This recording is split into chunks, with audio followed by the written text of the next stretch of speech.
Hey everyone! Welcome back to English Inside Out. Today's episode is about something that almost every English learner struggles with at some point. And the interesting thing is, it's not because it's complicated grammar. It's because it looks simple, but doesn't behave the way you expect in real life.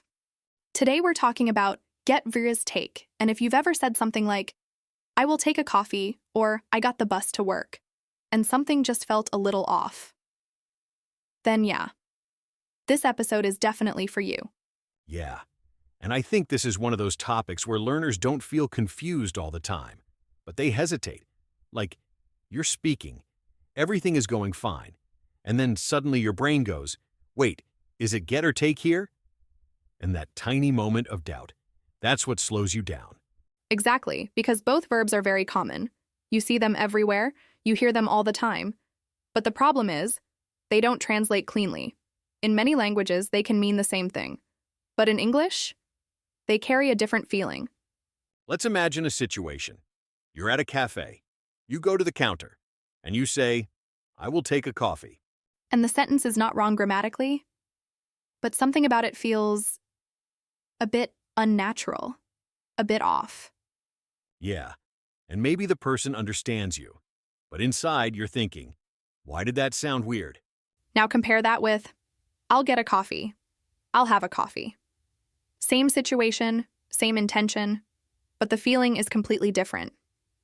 And that's the key idea of today's episode, because this is not really about vocabulary.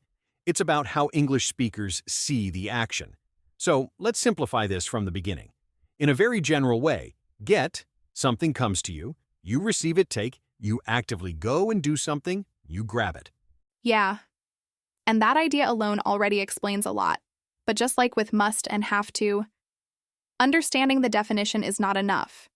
You need to see it in real situations. You need to feel how it works in context. And you need to notice the patterns. Because here's what happens with most learners. They learn get, knowledge, receive. They learn take, souse, grab. And then they try to apply that literally to every situation. Yeah, and that's where things start to break. Because English doesn't always follow logic in a direct way. It follows patterns of use. Exactly. Sometimes get is about change. Sometimes it's about results. Sometimes it's about communication. And take can be about actions, decisions, effort. So if you try to memorize everything as rules, it gets confusing very quickly. So in this episode, we're not going to give you a long list of rules to memorize. Instead, we're going to explore how get is used in real life, how take is used in real life, why certain phrases sound natural and others don't, and how to feel the difference when you speak. We'll look at things like daily routines, common expressions, communication, actions versus results, and some very common mistakes. And by the end of this episode, you won't just know the difference.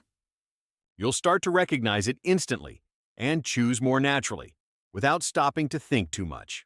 All right, so let's start with the most important idea of all. Because once you understand this, everything else becomes much easier. All right, so let's slow this down for a moment, because if you really want to understand get and take, you need to stop thinking about translation and start thinking about perspective. Yeah, that's a really important shift. Because English is not just describing what happens, it's describing how you see what happens. Exactly. So instead of asking, what does this word mean? A better question is, what is the speaker focusing on? So here's a simple way to think about it. Take focuses on the action, get focuses on the result. Yeah, and this is where things start to become much clearer. Because now, you're not just choosing a word, you're choosing a point of view. Let's take a very simple situation. You're using your phone, you say, I took a photo. That feels natural, right? Because you're focusing on the action. You picked up your phone, you pointed the camera, you pressed the button. Now compare that with, I got a photo. Now the focus is different. You're not talking about the action anymore. You're talking about the result. Yeah, it's like saying, I managed to capture it. Now I have the photo. And I think this is where a lot of learners suddenly understand what's happening. Because now, take, doing something, get, ending up with something. Exactly. And both can be correct. But they highlight different parts of the same situation. Let's imagine you're at a party. Someone asks you, "Did you take any photos?" They're asking about the action. Did you actively use your camera? Now imagine they ask, did you get any good photos? Now the focus is different. Not just taking them, but whether the result was good. So even though both sentences are about photos, they are not asking the same thing. Exactly. One is about effort, the other is about outcome. And this pattern shows up in a lot of places in English. For example, take a test. Get the results. Yeah, that's a great one. You take the test, but you get the result. Because again, taking mace, doing, getting, mace to receiving. Let's look at another one. Take medicine, get better. You take the medicine. That's the action. And then, hopefully, you get better. That's the result. So if you start thinking this way, you don't need to memorize everything. You just ask yourself, am I talking about the action or the result? And that question alone can guide you in a lot of situations. Let's compare two sentences. I need to take a break. I finally got a break. First one, you decide to stop and rest. Second one, something gave you the opportunity. And this is where things get interesting. Because sometimes both verbs are possible, but they create different meanings. Yeah, and that's exactly what we want to explore in this episode. Not just what's correct, but what feels right in each situation. All right, so now that we understand this core idea, Let's bring it into real life. Because this is where everything starts to feel more natural. all right, so now let's focus on something really important. Because if you pay attention to how native speakers talk, you'll notice that get is everywhere. Yeah, and I think this surprises a lot of learners, because when you study English, you usually learn more formal verbs like receive, become, arrive, obtain, but in real life, people just say get. Exactly. Get is one of those verbs that replaces a lot of other verbs in everyday conversation, and that's why it's so powerful. So instead of thinking of get as just one word, think of it as a pattern that shows change, result, something coming to you. Yeah, and once you see that pattern, a lot of expressions suddenly make sense. Let's start with one of the most important uses of get, change of state. This is when something becomes different. For example, I get tired after lunch. She gets nervous before presentations. It's getting cold. In all of these, something is changing. Yeah, and notice something important. You're not doing the tiredness. You're not creating the cold. It's happening to you. So again, get. Something arrives, something changes, something happens to you. Exactly. And that's why you don't say, take tired, take nervous, because those are not actions. They're states that come to you. Let's imagine a situation. You've been working all day. You didn't sleep well. You say, I'm getting really tired. That sounds completely natural, because you're describing a process, a change. Now, let's look at another very common use. Get for arrival. For example, I got home at 7. What time did you get there? She got to work late. Again, you're not focusing on the journey. You're focusing on the result.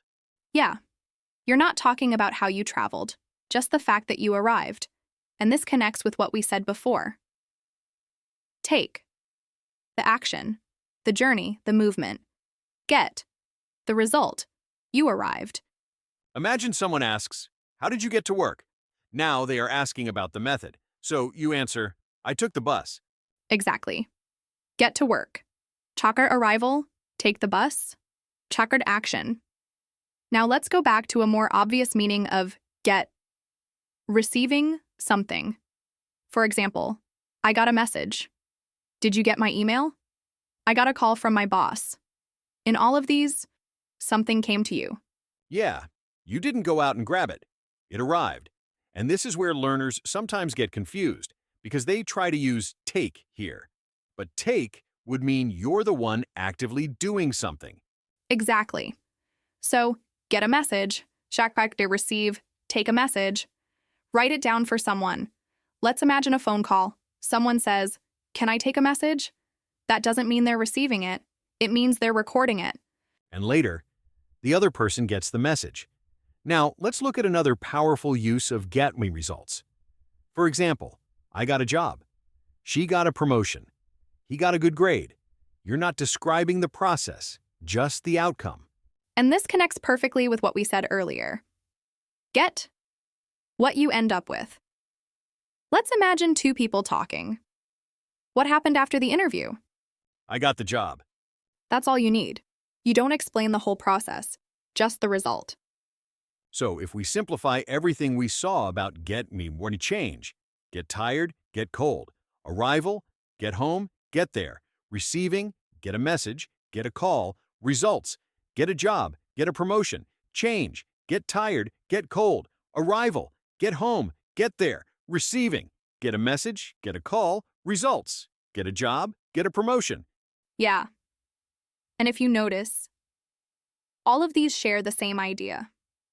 Something comes to you, something happens to you, something becomes true. All right, so now that we've explored how get works, Let's move to the other side, because this is where the contrast becomes really clear. all right, so now that we've explored how get works, let's move to the other side, because this is where the contrast becomes really powerful. Yeah, because if get is about things coming to you, take is about you going out and doing something. Exactly. Take is active. Take is intentional. Take involves control. So instead of thinking about take as just pegar, think of it as you choosing to act. Yeah. And that idea explains a lot of very common expressions. Let's start with some of the most common expressions, the ones you hear every day. For example, take a shower, take a break, take a seat. In all of these, you are actively doing something. Yeah, you're not waiting for something to happen. You're deciding to do it. Let's take a break. You're not receiving a break. You're choosing to stop. You're creating that moment. Exactly. Now compare that with, I got a break. That sounds like something gave you the opportunity. So, take a break. Your decision, get a break. Something happens to you. Same idea, different perspective. Now let's look at another pattern, physical or controlled actions. For example, take a photo, take medicine, take notes. In all of these, you are actively doing something. Yeah, there's intention behind it. You decide to do it. You perform the action. And this is why you don't say, get a photo, in the same meaning. Get medicine, when you mean consume it. Because get would shift the focus to the result. Exactly. Take a photo. Action. Get a photo. Result. Imagine someone says, did you take photos at the event? They're asking about the action. Now imagine, did you get any good photos? Now it's about the outcome. Now let's look at something that causes a lot of confusion. Transportation. For example, take the bus, take a taxi, take the train. This is the natural way to say it. Yeah, because again, you are choosing to use that transport. And this is where learners often make mistakes. They say, get the bus. But in American English, we say, take the bus. Exactly, because it's about the action of using it. Someone asks, how do you go to work? I take the bus. Simple, natural, perfect. Now let's go a bit deeper, because take is also used for decisions. For example, take advice, take time, take responsibility. Let's take advice. You're not just receiving advice, you're choosing to accept it and use it. Exactly. Now compare. Get advice, take advice. First one, you receive it. Second one, you apply it. Let's imagine a situation. I got some great advice from my mentor. That's the moment you received it. Now I took her advice. That means you acted on it. So again, get, receive, take, use, act. And there's one more layer here. Take often feels more intentional, more controlled. Yeah, it can even feel a bit stronger sometimes. Compare. I got some time to relax. I took some time to relax. First one, it happened naturally. Second one, you made it happen. So if we simplify everything about take, action control, decision effort. Yeah. And once you feel that, the difference between get and take becomes much more natural. All right, so now we've explored both sides. Get and take separately. Now let's bring everything together, because this is where things really start to click. All right, so now that we've explored get and take separately, this is where everything really starts to come together. Yeah, because in real life, you don't think in categories. You don't stop and analyze. You just speak. Exactly, and in that moment, your brain needs to choose quickly. So the more you've seen these side-by-side comparisons, the easier that choice becomes. Let's start with something very common. I got a job. I took a job. Both are correct, but they don't feel the same. Yeah, I got a job focuses on the result. You went through the process, and now you have it. It sounds neutral, positive, natural. Now, I took a job. That feels different. It sounds like a decision, sometimes even a compromise. Yeah, it can feel like it wasn't perfect, but I accepted it. I finally got a job at a tech company. Sounds great. Positive outcome. Now, I had to take a job at a fast food restaurant. Now it feels like necessity, not choice. Now let's look at this one. I got a break. I took a break. First one, something gave you the opportunity. Second one, you decided to stop. After hours of work, I finally got a break. Now it feels like relief. But I took a break after 2 hours. That feels like a decision. So again, get mawawak opportunity comes to you. Take mawawak, you create the moment. Now this is a very important one. I got home at 8. I took something home. Completely different meanings. Yeah, get home means arrive, and take something home means carry something with you. I got home late yesterday. Now compare. I took some food home. Totally different idea. So this is a good reminder. Sometimes it's not just about nuance. It's a completely different meaning. Now this one is super useful in real life. I got your message. Can I take a message? First one, you received it. Second one, you are writing it down for someone else. Did you get my message? Now imagine a phone call. He's not here right now. Can I take a message? So, get the same as receive. Take is the same as record or handle. Let's go back to something we saw earlier. I took a photo. I got a photo. Again, take means action, get means result. Did you take photos at the wedding? Now, did you get any good photos? Same situation, different focus. All right, now let's look at some very common mistakes. Yeah, the kind of mistakes that don't stop communication, but make your English sound less natural. I will take a coffee.